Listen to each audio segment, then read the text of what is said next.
Have you ever noticed that certain people enter our lives at critical moments?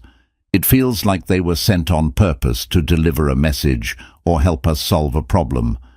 Have you ever experienced a sensation of déjà vu when meeting someone, as if you had already met them in an undefined past? In this video, we will explore the idea that people don't come into our lives by chance, but for a specific reason.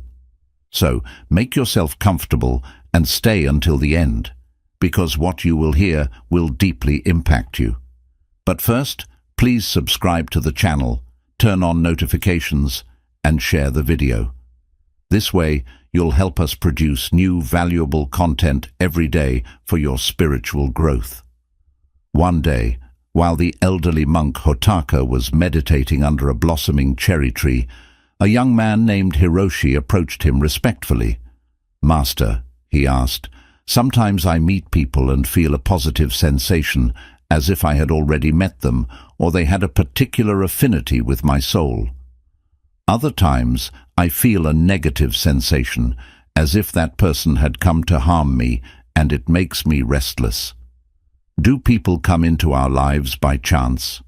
Hotaka, fixing his piercing eyes on the young man, replied, "People never enter our lives by accident. This truth is deeper than we can imagine. In life we meet different people, and each of them has a place and role in our story. Some come and go, others stay and accompany us through different periods of life." Hotaka slowly stood up and pointed to the blue sky above them. "Look at the birds, young friend. They do not fly by chance. They are carried by the currents of the air, just as we are carried by the invisible forces of existence." Hiroshi contemplated the birds flying across the sky, trying to grasp the depth of the master's words. "Imagine your life as a garden," Hotaka added. "Every person who crosses your path is like a seed planted by destiny. Some grow like colorful flowers that last a season, others like mighty trees that endure over the years, but each brings with it the promise of new growth." Hiroshi nodded, reflecting on the various flowers and trees he had seen blooming along his life's path. "The people who hurt us," Hotaka continued in a tone of pity, "are often our best teachers. They are sharp stones on our path, and despite the pain, they teach us to grow and find our inner strength." The young monk closed his eyes, reliving the challenges that had tempered his soul over time. "And then there are those who appear when we need them most," Hotaka said, pointing to a majestic tree. "Just as the roots of this tree support it on stormy days, these people support us in difficult times." Hiroshi thought of a person who had been his refuge during a delicate period, a solid anchor in the midst of a storm, someone who later left his life, even though he wished they had stayed.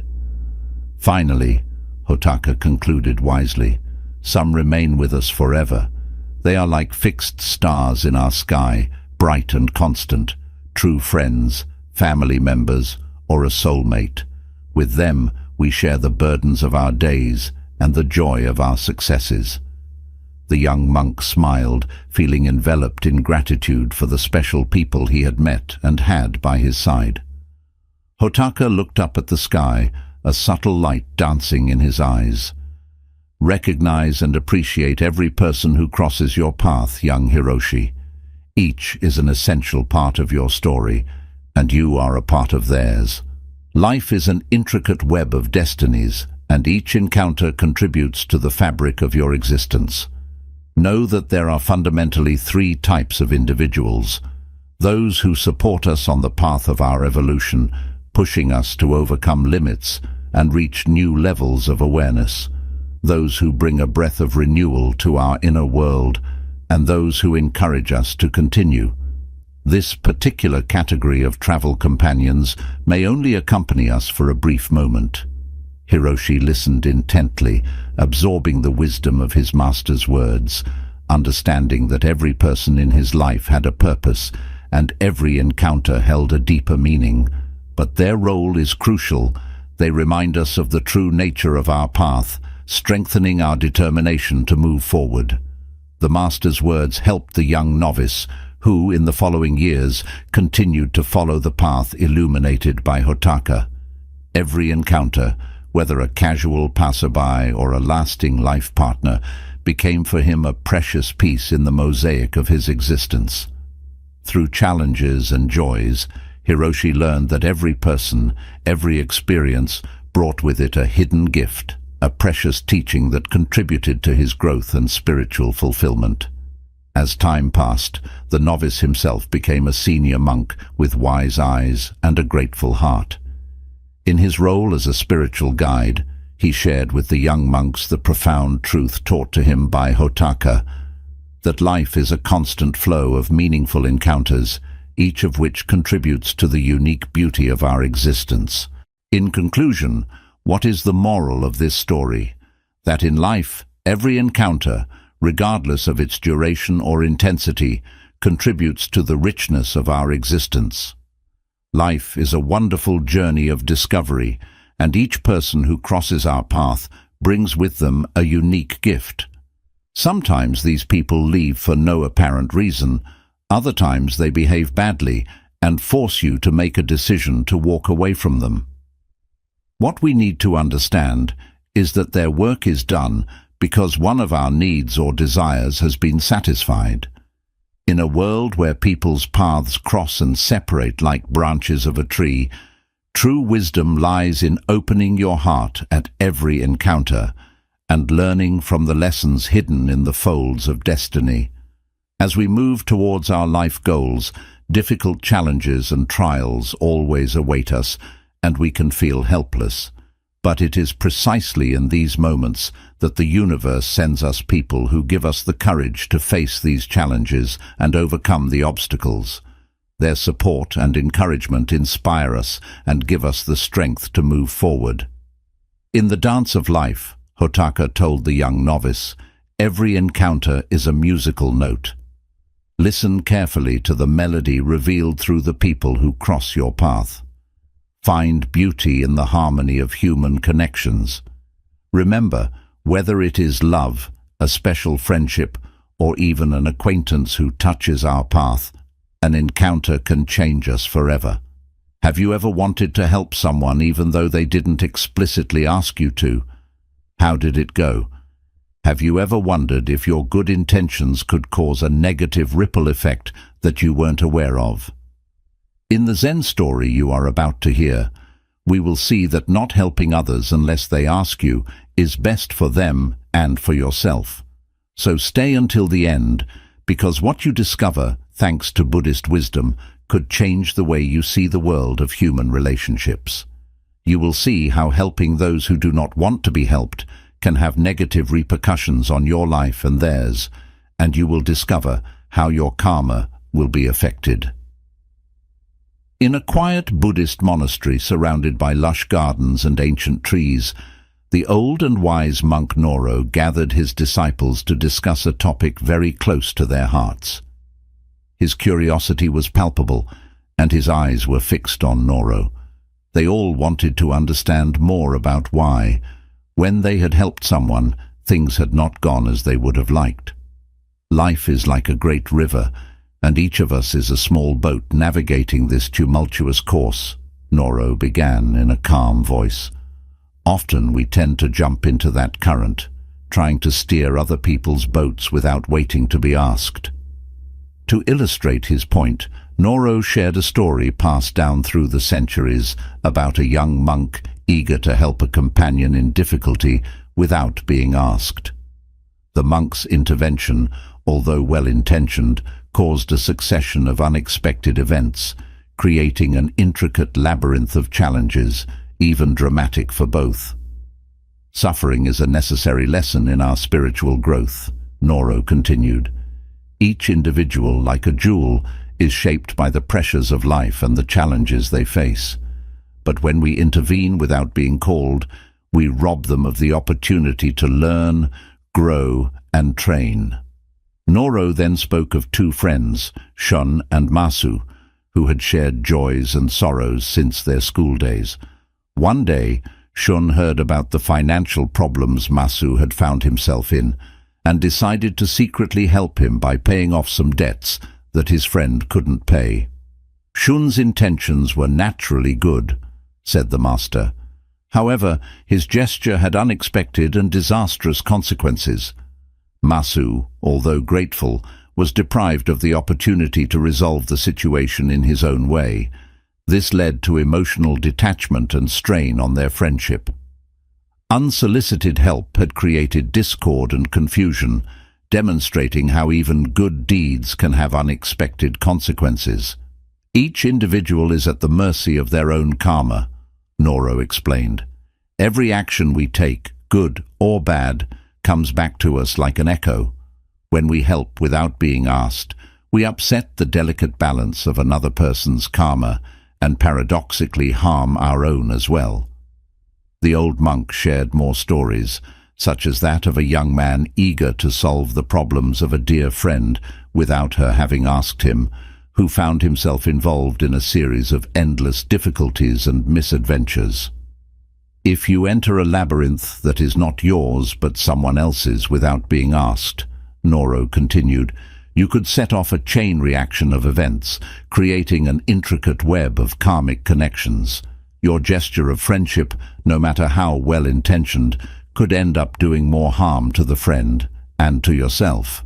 Suffering is often caused by past actions, and our intervention could alter the natural course of learning that the individual should experience. Even Buddha understood the sacredness of the individual learning process and how the karma of each being must be respected, Noro explained. Suffering is a very severe but precious teacher, Noro continued. To interfere with this process is to deprive others of the wisdom that only suffering itself can teach. He spoke of many moments when empathy pushed him to offer help, but how instead Buddha taught the wisdom of waiting for the person themselves to ask for help. Every action we take is like throwing a stone into a pond, Noro said, using a metaphor to clarify the concept. The ripples spread and return to us. When we help without asking, we not only influence the karma of others, but we create ripples that can impact our own lives. In conclusion, the lesson from this story is a reminder of the wisdom of discerning when to reach out and when to wait. Karma, like an unbroken river, carries our actions with it, and the way we offer our help can alter the very structure of destiny. Before reaching out to help someone, remember that each encounter and each challenge is a part of their own karmic journey, and sometimes the best help we can offer is to allow them to navigate their path themselves. In a quiet Buddhist monastery surrounded by lush gardens and ancient trees, the old and sagacious monk Noro gathered his disciples to discuss a topic very close to their hearts. His curiosity was palpable, and his eyes were fixed on Noro as they all wanted to understand more about why, when they had helped someone, things had not gone as they would have liked. Life is like a great river, and each of us is a small boat navigating this tumultuous course, Noro began in a calm voice. Often we tend to jump into that current, trying to steer other people's boats without waiting to be asked. To illustrate his point, Noro shared a story passed down through the centuries about a young monk eager to help a companion in difficulty without being asked. The monk's intervention, although well-intentioned, caused a succession of unexpected events, creating an intricate labyrinth of challenges, even dramatic for both. Suffering is a necessary lesson in our spiritual growth, Noro continued. Each individual, like a jewel, is shaped by the pressures of life and the challenges they face. But when we intervene without being called, we rob them of the opportunity to learn, grow, and train. Noro then spoke of two friends, Shun and Masu, who had shared joys and sorrows since their school days. One day, Shun heard about the financial problems Masu had found himself in and decided to secretly help him by paying off some debts that his friend couldn't pay. Shun's intentions were naturally good, said the master. However, his gesture had unexpected and disastrous consequences. Masu, although grateful, was deprived of the opportunity to resolve the situation in his own way. This led to emotional detachment and strain on their friendship. Unsolicited help had created discord and confusion, demonstrating how even good deeds can have unexpected consequences. Each individual is at the mercy of their own karma, Noro explained. Every action we take, good or bad, comes back to us like an echo. When we help without being asked, we upset the delicate balance of another person's karma and paradoxically harm our own as well. The old monk shared more stories, such as that of a young man eager to solve the problems of a dear friend without her having asked him, who found himself involved in a series of endless difficulties and misadventures.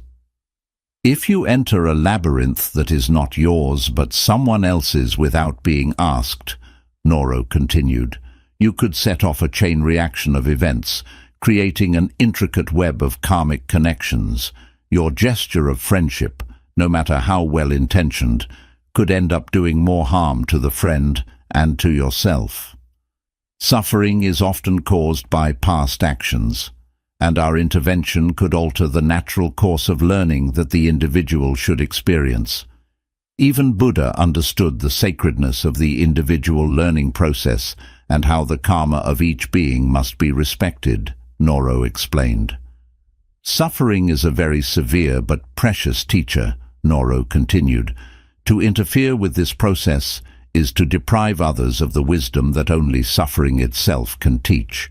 He spoke of many moments when empathy pushed him to offer help, but how instead Buddha taught the wisdom of waiting for the person themselves to ask for help.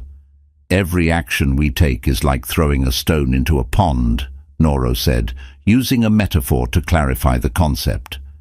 The ripples spread and return to us.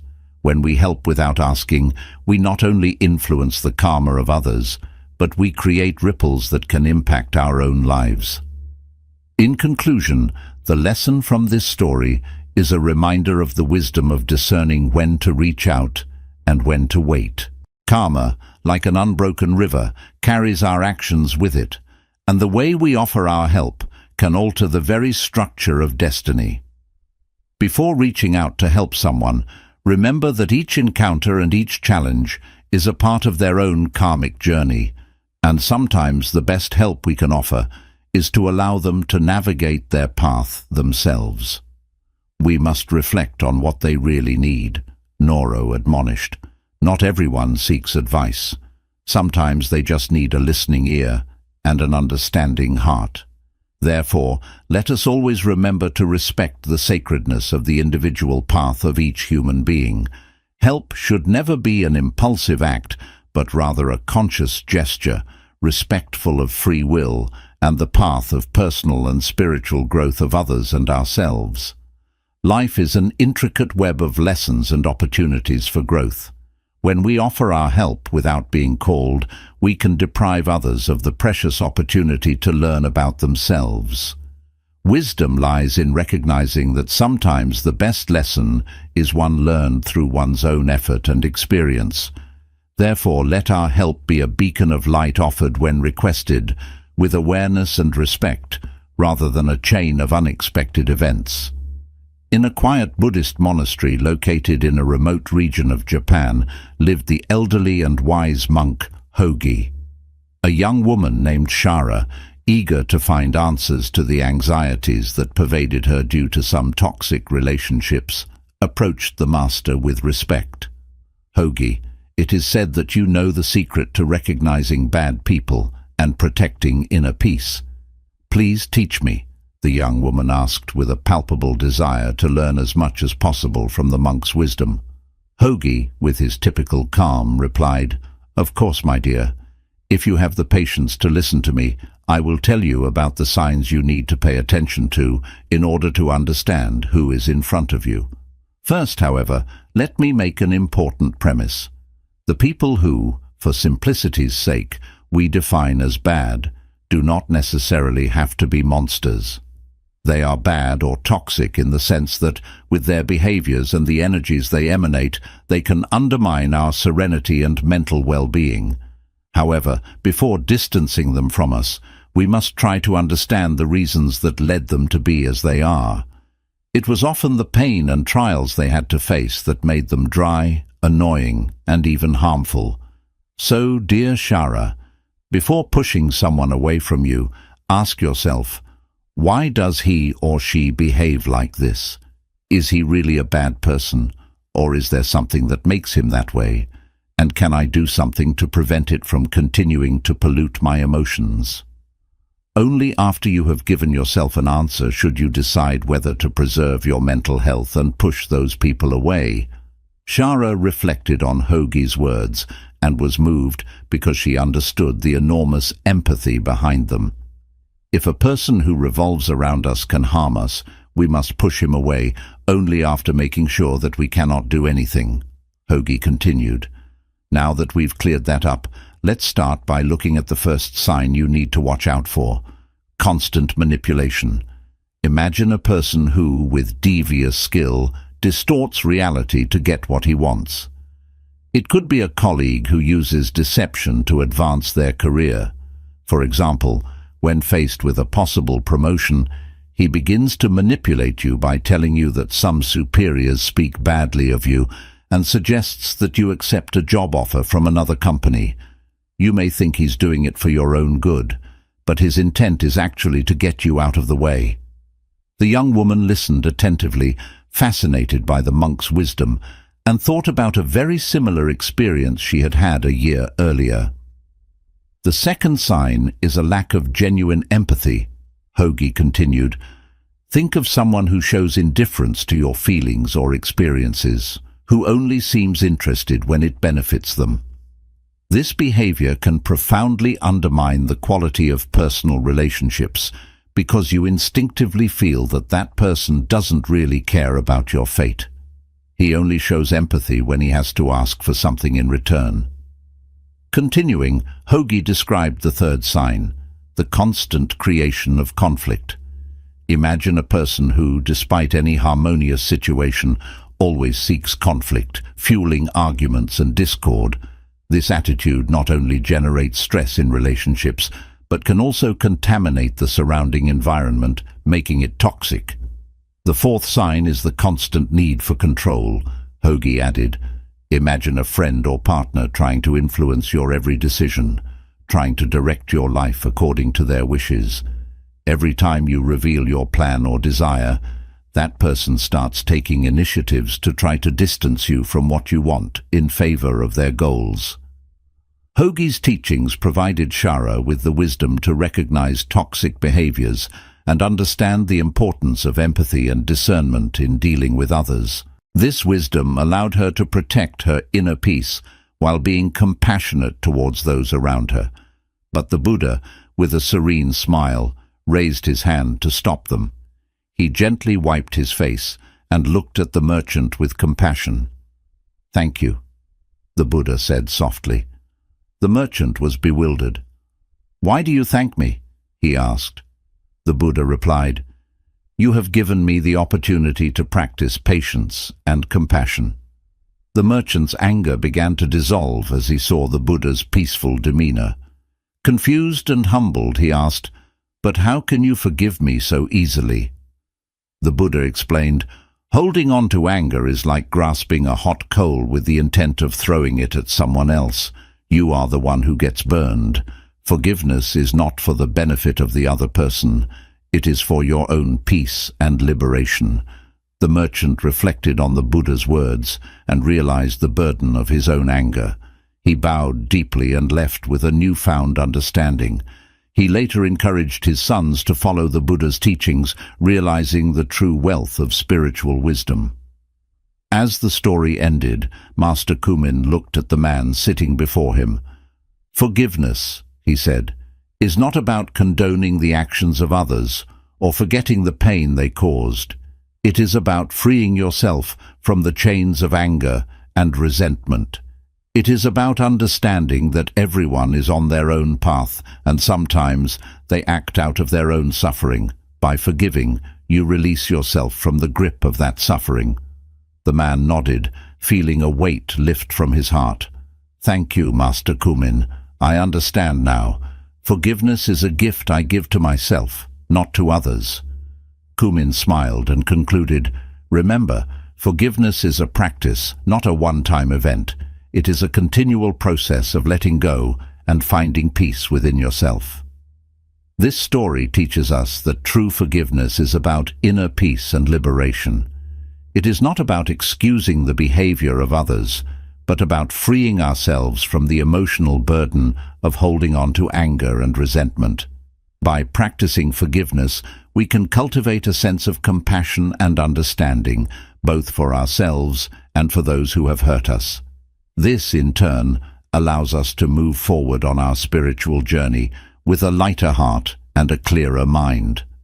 But the Buddha remained unperturbed, with a calm gaze and a persistent smile. Kumin described the atmosphere that followed as if a wave of calm had enveloped the place. The Buddha did not react with anger. He sat with his eyes half closed, accepting the apparently offensive act with his heart open. The merchant, seeing the Buddha's reaction, realized the helplessness of his actions, and the anger he had harbored turned into remorse. All the accusations and insults he had prepared came to mind, but in front of that peaceful presence, everything seemed insignificant. The Buddha did not condemn the man. He did not humiliate him. Instead, he offered him compassion and peace. Kumin continued. At this point, the monk interrupted the narration to highlight a crucial lesson. Dear friend, forgiveness is like that peace of the Buddha. It is not something we do concretely. It is not simply saying, I forgive you. It is something that happens when we are willing to let go of the past and see the being before us in a new light. The monk resumed the story and described how the man, touched by the Buddha's compassion, returned home. The images of the peaceful Buddha and his act of spitting in his face collided in his mind. That night, the man couldn't sleep. His mind was dominated by the image of the smiling Buddha and, at the same time, by the act of spitting that he had committed against him. The man, Kumin said, was at a crossroads between remorse for his past and the possibility of a different future. Kumin emphasized the importance of this pivotal moment in the story. That man, he said, was going through a process of deep introspection. He was trying to forgive himself, feeling guilty and ashamed for how he had behaved. The man, after days of internal torment, realized that his imagination was constantly constructing painful scenarios based on that past. Imagination, Kumin said, can be a powerful ally or a fierce enemy. In the wrong hands, it can create an endless cycle of anger and resentment. Over time, the man began to understand that the Buddha had not reacted to his actions with judgment, but with a very clear objective. Slowly, he abandoned thoughts of revenge and began to sincerely ask for forgiveness. One day, he returned to the feet of the Buddha, no longer in anger, but with genuine repentance. "Forgive me, O great master," he pleaded. "My ignorance has left me blind. I was just focused on my life and the prosperity of my family." The Buddha, with his eyes half opened and a smile of peace, listened to the man's words. But when he asked for forgiveness, the Buddha shook his head. "I can't forgive you," he said kindly, "because there is nothing to forgive. You have done nothing wrong to me." The man, surprised, asked the Buddha why he did not want to forgive him. Kumin explained that the Buddha had nothing to forgive, as he had accepted the man's act without judging him. It was as if the Buddha saw beyond the past and present, feeling the pure essence of that individual. This refusal to forgive, according to Kumin, taught the man a valuable lesson. Forgiveness is not only an act of mercy towards others, but also an internal process of liberation. The Buddha taught, Kumin continued, that to forgive is to perform an act of compassion both towards others and towards ourselves. The man, impressed by the Buddha's wisdom, began to reflect deeply on the meaning of forgiveness. The idea that forgiveness was not something that could be given or received, but rather an internal experience of liberation, impacted him. The story continued with the merchant, inspired by the Buddha, deciding to embark on a path of self-forgiveness. As time went by, he learned to let go of the guilt and shame that had tormented him. The practice of meditation became his refuge, where he learned to observe each moment without letting himself be dominated by the memory of the past or by worries about the future. "Dear friend," Kumin said, turning to the man who was listening intently, "forgiveness is not just a gesture we make toward others, but an act of kindness that extends toward ourselves as well. When we learn to see each moment with new eyes, overcoming painful memories and letting go of our destructive imagination, we can find inner peace." The story concluded with the merchant who, inspired by spiritual practice, eventually healed the wounds of the past and approached the Buddha to thank him. The Buddha, with his compassionate smile, received him with joy. Kumin concluded the story by emphasizing that forgiveness, both toward others and oneself, is a complex and profound process. On our spiritual journey, he said, forgiveness guides us to a higher level of consciousness and compassion. It is a gift we can offer ourselves and others, freeing ourselves from the chains of the past and opening the doors to a bright future. But what is the moral of this story, and what does it teach us? The moral is clear. Forgiveness, in the Buddhist view, is not an act as an end in itself. It is not something we can give or receive, but is a gift of compassion that can be extended to oneself and others. In this approach, forgiveness becomes a means of making those who have made a mistake understand the extent of their actions. The compassion and kindness with which we offer forgiveness, practically and indirectly, become tools to open the eyes of those who have made the mistake, leading them to a deeper awareness. Because whoever commits an evil act towards someone actually commits it against himself, since karma will cause the effects to fall on him like a boomerang, he will have to forgive himself. Remember, forgiveness is not just a personal liberation, but a process that can lead to the transformation of others. Opening yourself to the kind of forgiveness we talk about is a way to promote awareness and growth, creating a bridge to a future of understanding and serenity. Sometimes we are so good and kind that we forget ourselves, allowing others to use us. The dark side of kindness is believing we must always be kind, leading us to become invisible. Have you ever wondered why you tend to be too kind, or why there are people who are always kind and ready to help you, even when you don't ask for help? In the Zen story you will hear soon, you will discover that there is a dark side to kindness. If you want to live peacefully, you have to understand it to find the right balance. Stay until the end, because the advice you receive will help you live your relationships with others more serenely and find your inner peace. In a monastery nestled in the mountains of Japan lived the elderly monk Ero, famous for his extreme wisdom. One day, a girl named Chiara approached him, telling of her disappointments. "Master, over time, I have collected many disappointments linked to people who I thought were friends, and who instead did not prove that they were. I have always been an extremely kind person, but my concern for others has only brought me so much pain. What am I doing wrong?" The master smiled kindly and began to tell an ancient story, a legend passed down by monks for generations. The story was about a village surrounded by a lush forest, a place where kindness and generosity among people were the beating heart of the community. The prosperity of that village was linked to a magnificent cherry tree. "Imagine," Ero said to Chiara, "a majestic tree whose roots go deep into the earth, a symbol of the strength and generosity of the village. Legend has it that the village prospered thanks to the wisdom of the people who learned to share their resources. However," Ero added, "over time, some people began to take more than they gave. Some approached the cherry tree, picking the fruits without contributing to the care of the tree or without sharing them with the other villagers. So, little by little, the generosity of the village began to weaken, and with it, the entire community. The young Chiara listened attentively, her eyes reflecting the desire to understand the nuances of life. Iro, with his serene gaze, continued to share the history of the village, bringing to light details and teachings that had been passed down through the centuries. "The moral of this story," said the monk, "is that generosity must be balanced. We must give with an open heart, but with wisdom and balance.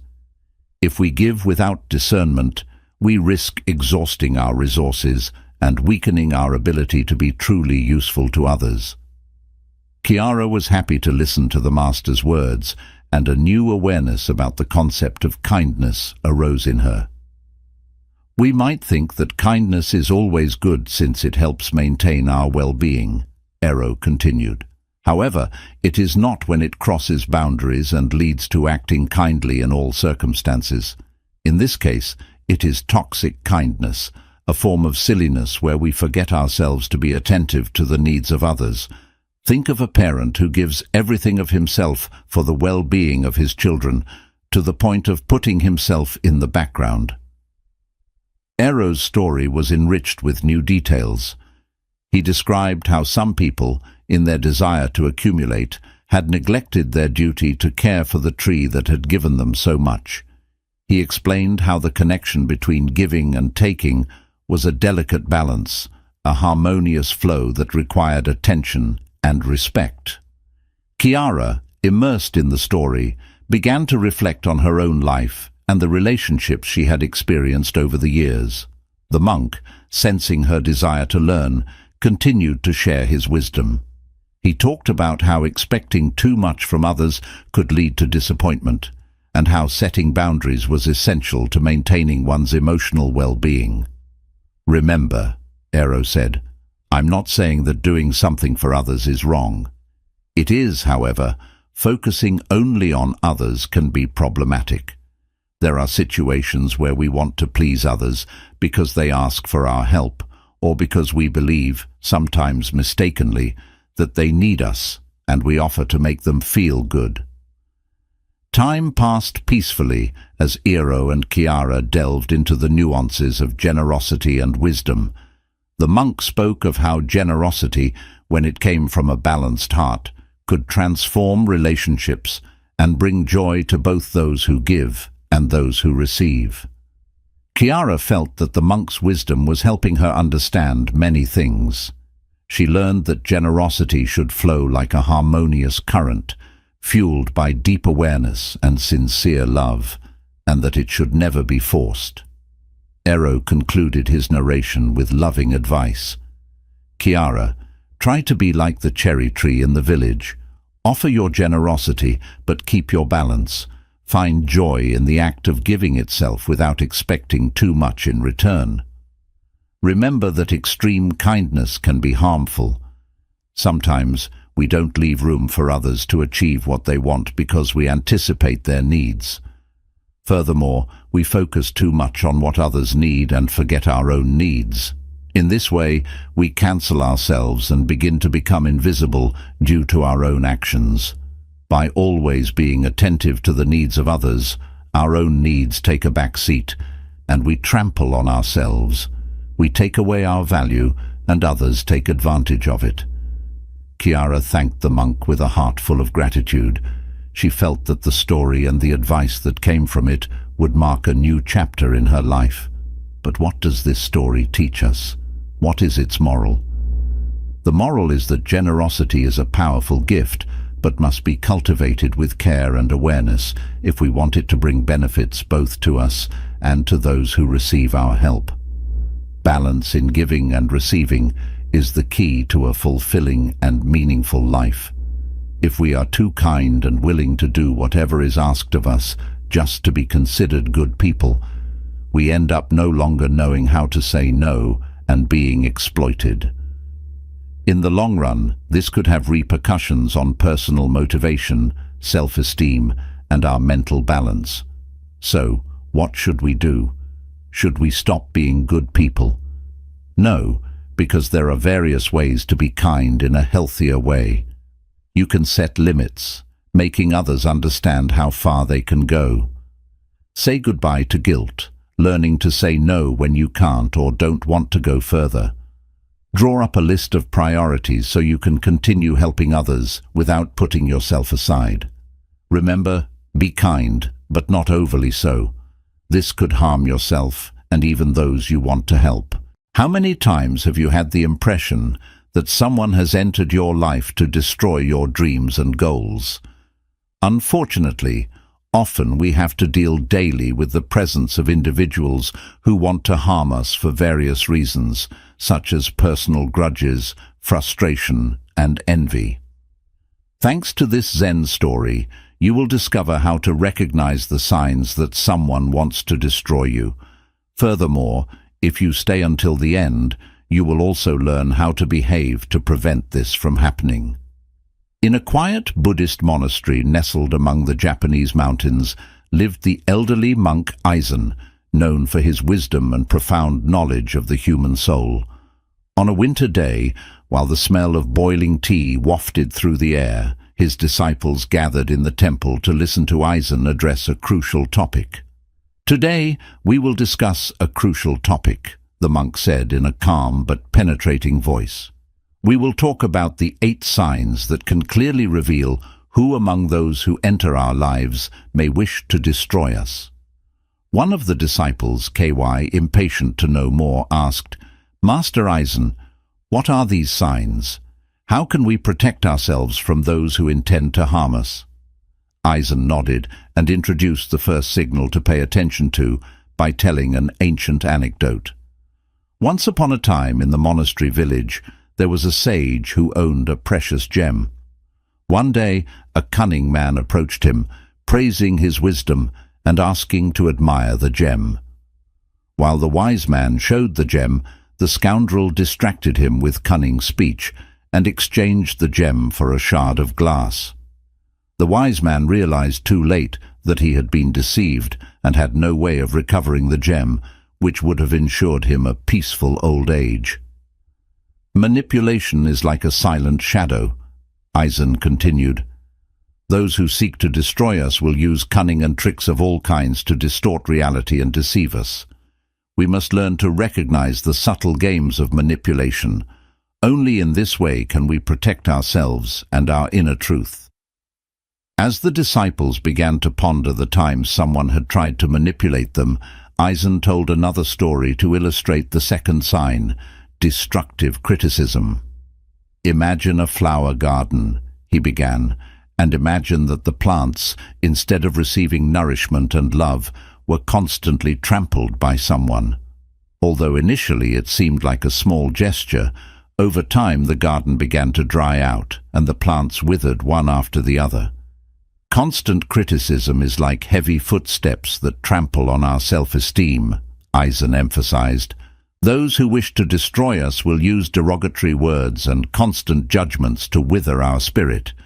We must learn to distinguish between constructive criticism, which helps us grow, and destructive criticism, which has the sole purpose of undermining our trust."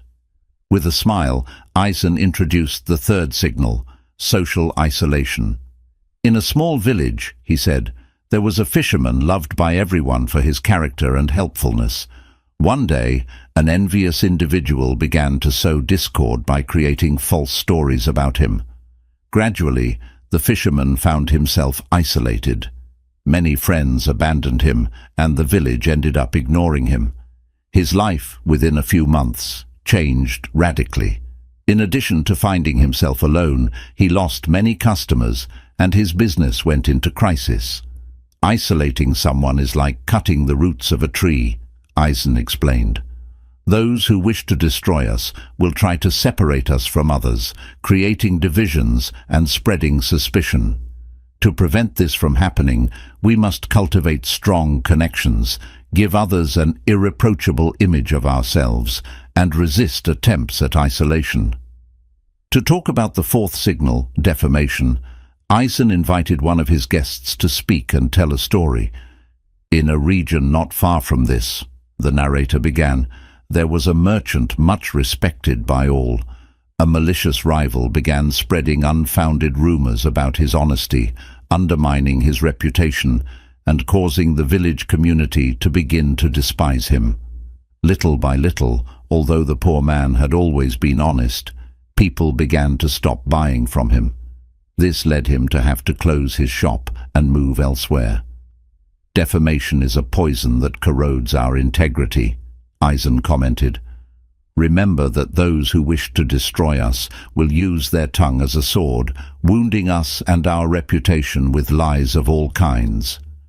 We must defend our reputation with truth and transparency, making sure that whatever they say to defame us does not resonate with people."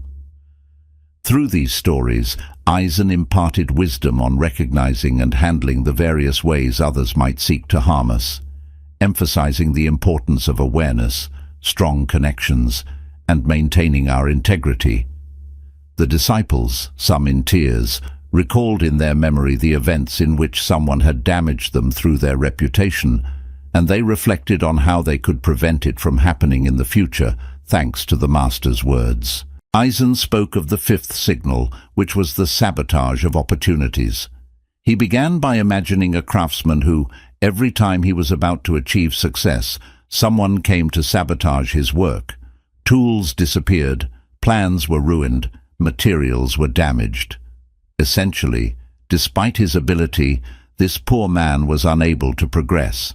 Sabotage is like a wind that extinguishes the flames of our success, Eisen stated.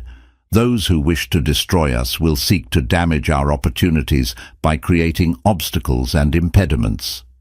To prevent this from happening, we must remain vigilant and protect our path to success.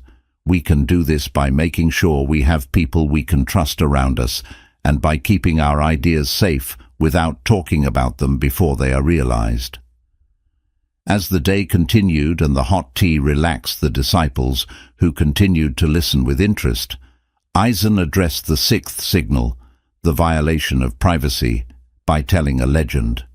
In an ancient city, there was a keeper of ancient secrets. Someone envious of his enormous knowledge tried to spy on his manuscripts with the aim of stealing the most hidden secrets. But the custodian, thanks also to a trusted collaborator, remained vigilant and protected his treasure. "Remember that your privacy is sacred," Eisen emphasized. "Those who wish to destroy us will try to invade our most intimate space, seeking information that could be used against us. We must protect our private sphere firmly, carefully selecting the people to whom we open the doors of our lives so we can protect ourselves." While the fog descended, making the atmosphere in which the monastery was enveloped even more enchanting, the Master introduced the seventh signal, espionage. In a distant land, he said, there was a virtuous warrior. A rival, fearing his strength, sent spies to study his movements. But the warrior, with keen intuition, discovered the intrigues and repelled them. Espionage is like a shadow trying to steal our mental clarity, Eisen warned. Those who wish to destroy us will use devious means to observe our every move. We must be aware of external influences and protect our autonomy. The eighth signal that Eisen shared was the one linked to physical aggression and threats. In a remote valley, he recounted, there was a devout monk who was trying to bring some young people who were dedicated to crime to the right path.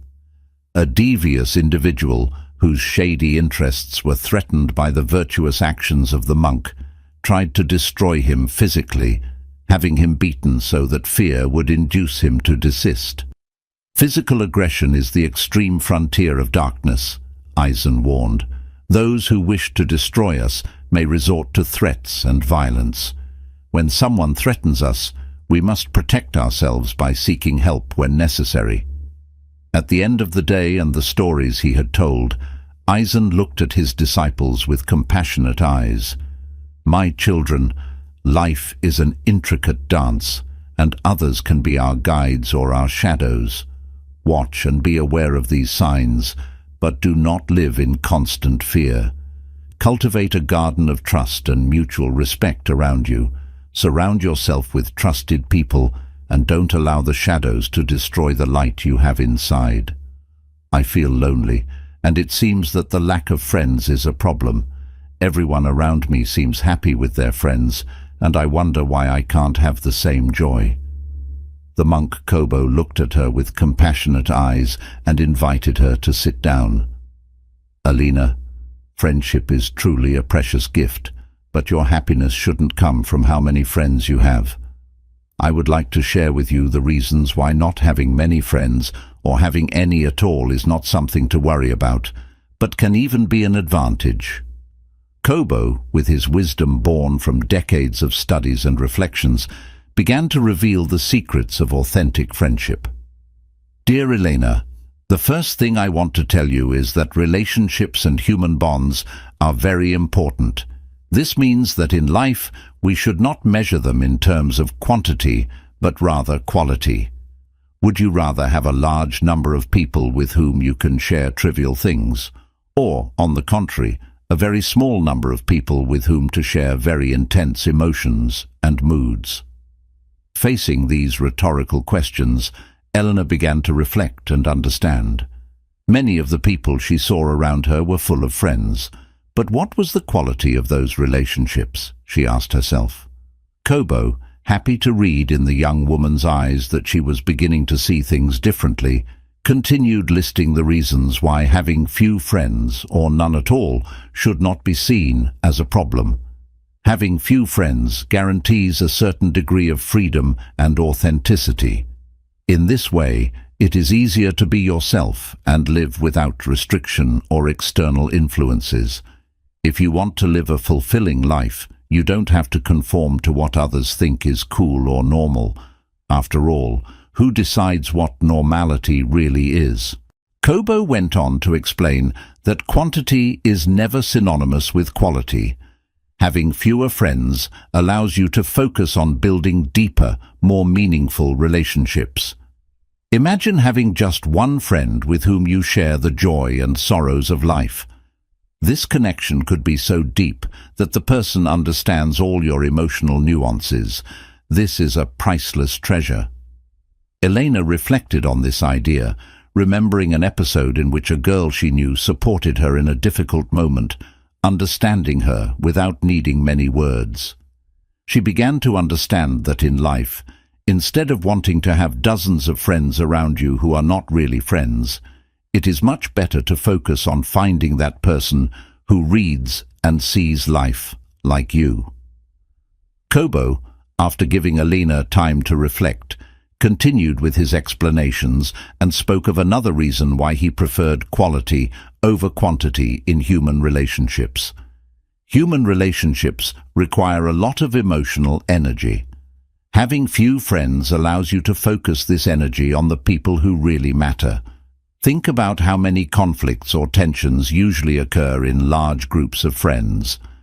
Maintaining small relationships allows you to preserve your positive energy for those who truly support you. If you have to argue with someone, for example, to resolve a conflict, it is much better that it is a person who really matters in your life or not. Alina found that group dynamics were often stressful, while more intimate interactions brought her joy and comfort. Kobo went on to highlight how loneliness can be an opportunity to explore oneself and grow personally. In the tranquility of your solitude, you can discover hidden passions, latent interests, or unexplored talents.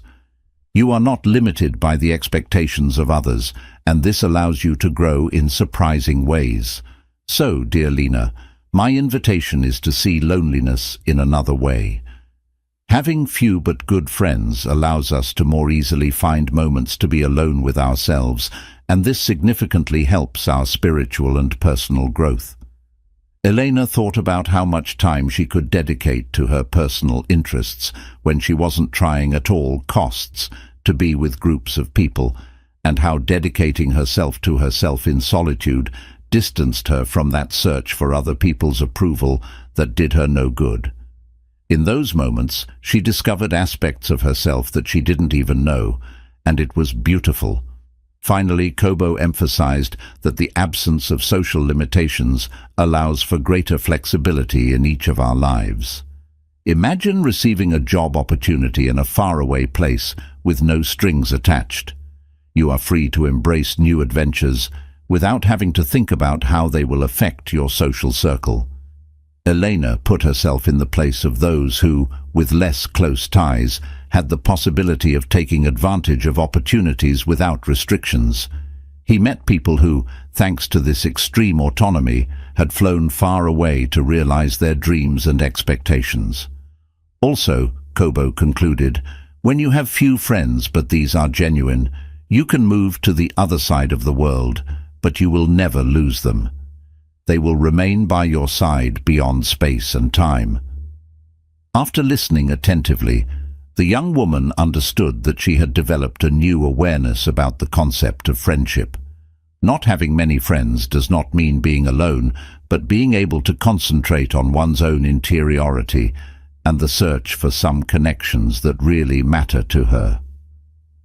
Master Kobo hugged her gently and added, "Always remember that your happiness should not depend on the number of friends you have, but on the quality of the connections you cultivate with the few you have. I have known people who say they have no friends, only to discover that in their life there was only one person, just one, who counted as a true friend. And remember something else. People who have few friends are the most authentic and profound people I have ever met. They are people who do not settle for mediocrity. Usually those who tend not to get along with everyone and want to have few people around them have an extraordinary inner world and truly rare human qualities." In conclusion, what is the moral of this story? That loneliness, seen from a new perspective, can be a valuable ally in the search for happiness, spiritual growth, and personal fulfillment, and therefore should not be feared. And that to live happily, it is not necessary to have a multitude of friends. It sounds like you found the story about Elena and Monk Kobo meaningful. Loneliness can indeed offer opportunities for self-discovery and deeper connections with the few friends who truly add value to our lives. Sensitivity can be a gift, guiding us to seek meaningful connections rather than settling for superficial ones. Do you relate to Elena's journey in any way?